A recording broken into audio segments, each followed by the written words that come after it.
Ադրբեջանի արտաքին գործերի նախարարը հանդիպել է Եվրոպական արտաքին կապերի ծառայության գլխավոր քարտուղարի տնտեսական և գլոբալ հարցերով տեղակալ Սայմոն Մորդյուի և Հարավային Կովկասի և Վրաստանի ճգնաժամի հարցերով հատուկ ներկայացուցիչ Մագդալենա Գրոնոյի հետ։ Քննարկվել են Ադրբեջան-Եվրամիություն հարաբերությունները, էներգետիկ գործակցությունը, ինչպես նաև տարածաշրջանային և միջազգային փոխադարձ հետաքրքրության հարցեր։ Իրանի գերագույն առաջնորդի խորհրդական Ալի Լարիջանին հայտարարել է, եթե Միացյալ Նահանգները կամ Իսրայելը ռմբակոծեն Իրանը, Թեհրանը ստիպված կլինի շարժվել միջուկային զենքի ստեղծման ուղղությամբ։ Նրա խոսքով միջուկային գործարքից հրաժարվել է հենց ամերիկյան կողմը։ Լարիջանին հայտնել է, որ այժմ Վաշինգտոնի հետ անուղղակի բանակցություններ են ընթանում կողմերի պահանջները և հնարավոր զիջումները հասկանալու համար։ Ավելի վաղ Վաշինգտոնը նախազգուշացրել էր, որ Միացյալ Նահանգների վարչակազմը քայլեր կձեռնարկի, եթե Իրանը հրաժարվի միջուկային ծրագրի շուրջ բանակցություններից։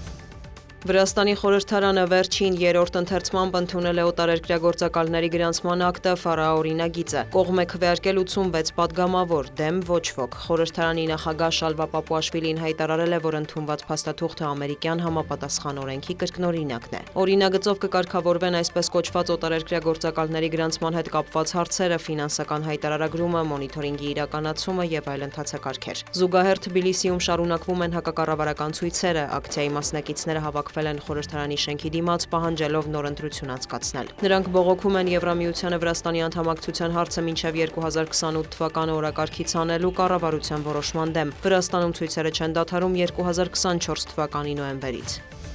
Դոնալդ Թրամփը տքնաջան աշխատանք է կատարում Ռուսաստանի և Ուկրաինայի միջև խաղաղության պայմանագրի ուղղությամբ, հայտարարել է Սպիտակ տան խոսնակը, շեշտել, ԱՄՆ նախագահը դժգոհ է երկու երկրի առաջնորդների հայտարարություններից։ Պետքարտուղարության խոսնակն էլ անդրադարձել է Վլադիմիր Պուտինի առաջարկին, որ Ուկրաինայում կարող է ՄԱԿ գլխավորությամբ ժամանակավոր վարչակազմ ստեղծվել։ Թեմի բյուրոսը նշել է, որ Դոնալդ Թրամփը հավանություն չի տալիս Մոսկվայի գաղափարին։ Ուկրաինայում սահմանադրական ժողովրդավարություն է, այդ երկրի կառավարման գործընթացը որոշվում է սահմանադրությամբ և ուկրաինացի ժողովրդի կամքով, ասել է պետքարտուղարության խոսնակը։ Նա ընդգծել է, բանակցություններում Ռուսաստանից և Ուկրաինայից կպահանջվեն կոշտ որոշումներ և փոխզիջումներ։ Ռուս-ուկրաինական կարգավորումը մեկնաբանել է ԱՄՆ նախագահը Դոնալդ Թրամփը հույս է հայտնել, որ Մոսկվան կգնա գործարքի և Վաշինգտոնը ստիպված չի լինի լրացուցիչ մաքսատուրքեր սահմանել ռուսական ամբողջ նավթի համար։ Նա նաև տեղեկացրել է, որ Կիևի հետ հազվագյուտ մետաղների մասին գործարքը պատրաստ է, սակայն ուկրաինական կողմը ձգձգում է դրա ստորագրումը և անվտանգության նոր պայմաններ առաջ քաշում։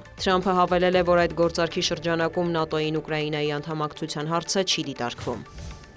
Մոսկվան Թրամփի խորհրդական Մայք Վոլցին և ԱՄՆ պետքարտուղար Մարկո Ռուբիոյին տեղեկություն է փոխանցել Ուկրաինայի կողմից էներգետիկ օբյեկտներին հարվածների մորատորիումի խախտումների մասին, հայտարարել է Ռուսաստանի արտգործնախարարը։ Միաժամանակ Լավրովը պնդել է, որ ռուսական կողմը պահպանում է հրադադարը։ Նրա խոսքով Մոսկվան նաև հստակ առաջարկներ է ներկայացրել Սևծովյան նախաձեռնության իրականացման հետ կապված։ Լավրովը հավելել է, որ առաջիկայում Ռուսաստանի և Միացյալ Նահանգների ներկայացուցիչները կրկին կհանդիպեն։ Չեմ ցանկանում կանխատեսումներ անել, բայց մենք տեսնում ենք առաջընթաց, ասել է արտգործնախարարը։ Ուկրաինական կողմն էլ Ռուսաստանին է մեղադրել էներգետիկ մորատորիումը խախտելու համար։ Ուկրաինայի արտգործնախարարը հայտարարել է, որ թիրախում է հայտնվել Խերսոնը, ինչի հետևանքով 45,000 բնակիչ մնացել է առանց էլեկտրականության։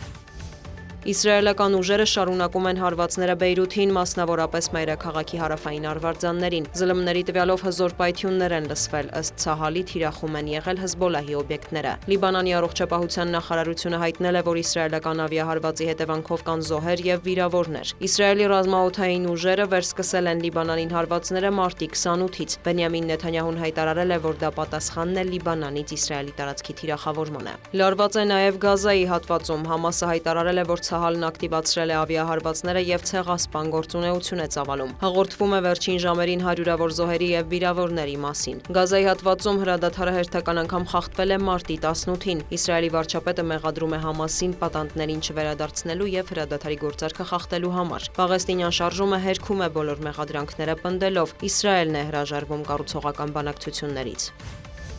Միացյալ Նահանգների նախագահը հայտարարել է, որ մտադիր է առաջիկայում շփվել Հյուսիսային Կորեայի ղեկավարի հետ։ Ձեզ իհարկե տհաճ է դա լսել, բայց նրա հետ հիանալի հարաբերություններ ունենք։ Միջուկային տերության մասին ենք խոսում։ Կիմ Չեն Ընն էլ խելացի տղա է, ասել է Սպիտակ տան ղեկավարը լրագրողների հետ զրույցում։ Թրամփի խոսքով Միացյալ Նահանգները և Հյուսիսային Կորեան լարված նոտայից հրթիռային պատգործարքից են սկսել շփումը, սակայն հետո քննարկումներ են եղել։ ԱՄՆ նախագահը հավելել է, որ ապրիլին կամ գուցե ավելի ուշ կարող է մեկնել Սաուդյան Արաբիա։ Թրամփը մտադիր է այցելել նաև Կատար, Արաբական Միացյալ Էմիրություններ և այլ երկրներ։